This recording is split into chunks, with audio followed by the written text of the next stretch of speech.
Soyez les bienvenus sur Europe 1. On est ensemble jusqu'à 13h, le club de l'été avec Jean-Philippe Longo qui m'accompagne et notre invité Alexandre Arcadi pour votre spectacle symphonique Célébration pour lequel vous avez travaillé avec Thierry Chabreau. Les plus belles musiques de vos films réorchestrées, interprétées par 80 musiciens de l'orchestre iconique symphonique. Ce sera le 7 novembre prochain au Palais des Congrès à Paris.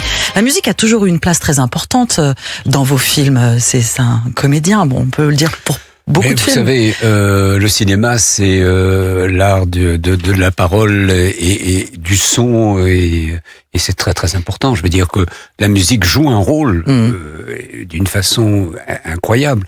Je me souviens d'une petite anecdote que je vais vous conter là rapidement.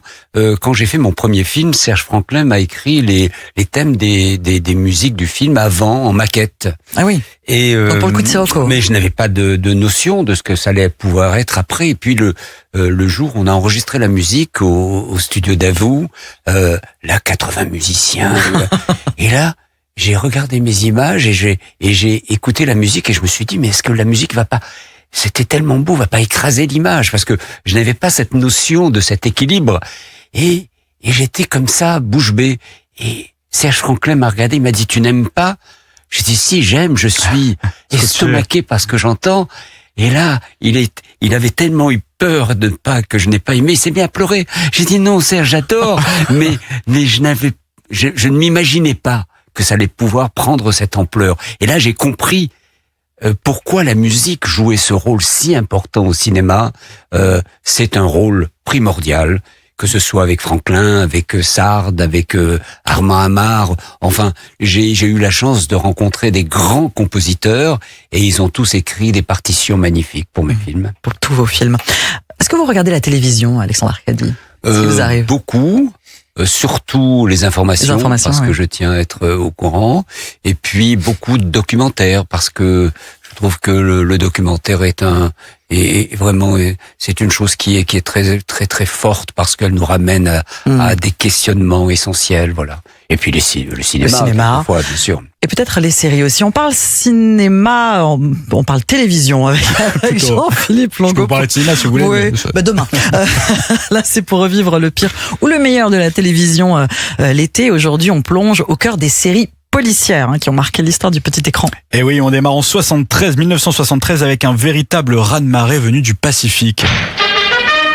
Vous vous rappelez de ce générique Hawaii Police d'État, c'était cette unité d'élite qui chasse les criminels sur fond de chemise fleurie, et de ce générique de légende avec à sa tête le charismatique Steve McGarrett.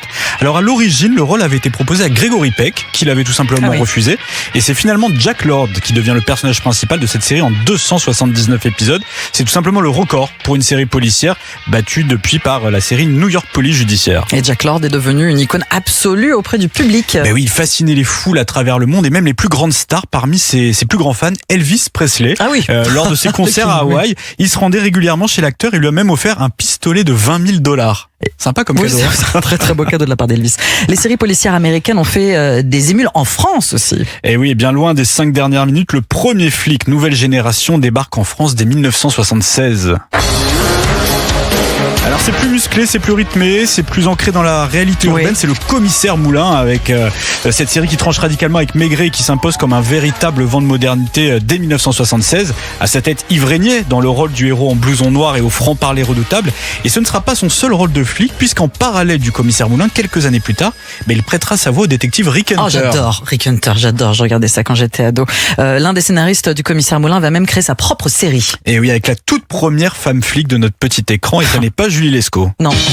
Un papillon par-ci, par-là dans le vent. Marie Pervenche. La voix de Daniel Evenou, bien sûr. C'est Paul-André Autat qui crée Marie Pervenche, cette série qui a donc permis à Daniel Evenou de renouer avec le succès.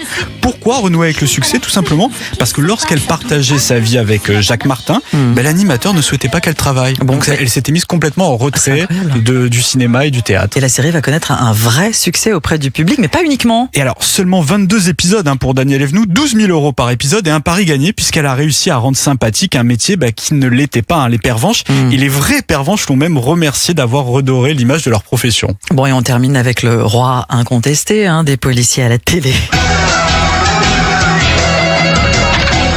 Navarro, j'écoute. Le commissaire Antoine Navarro, bien sûr, Navarro, j'écoute. Jean-Yann, ami du créateur de la série Tito Topin, avait été pressenti pour ce rôle, mais c'est finalement Roger Hanin qui rêvait d'incarner un Kojak à la française qui a décroché la timbale. Ce nom Navarro n'a pas été choisi au hasard, c'était celui d'un voisin de Tito Topin à Casablanca au Maroc, parfait pour les racines pieds noirs du héros. Absolument. Et après le cinéma, Roger Hanin devient l'acteur numéro 1 de la télévision. Et oui, ça lui permet aussi de devenir le comédien le mieux payé de la télé. On parlait des 12 000 euros de Daniel Evenou. Roger Hanin, c'était 650 000 euros par épisode. La série permet aussi de découvrir de jeunes comédiens comme un tout jeune Danny Boone dans le rôle d'un tueur à gages. Et pendant 20 ans, ce commissaire qui élevait seul sa fille a captivé le public. Résultat, 3 sets d'or, 9 millions de téléspectateurs en moyenne et une place à vie dans le cœur des Français, bien sûr.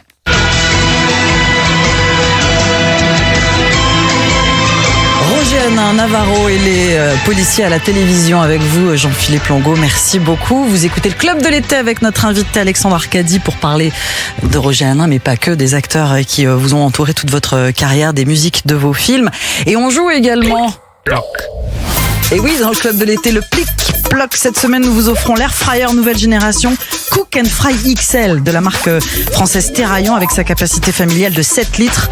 Il vous garantira une cuisson parfaite et uniforme avec moins de matière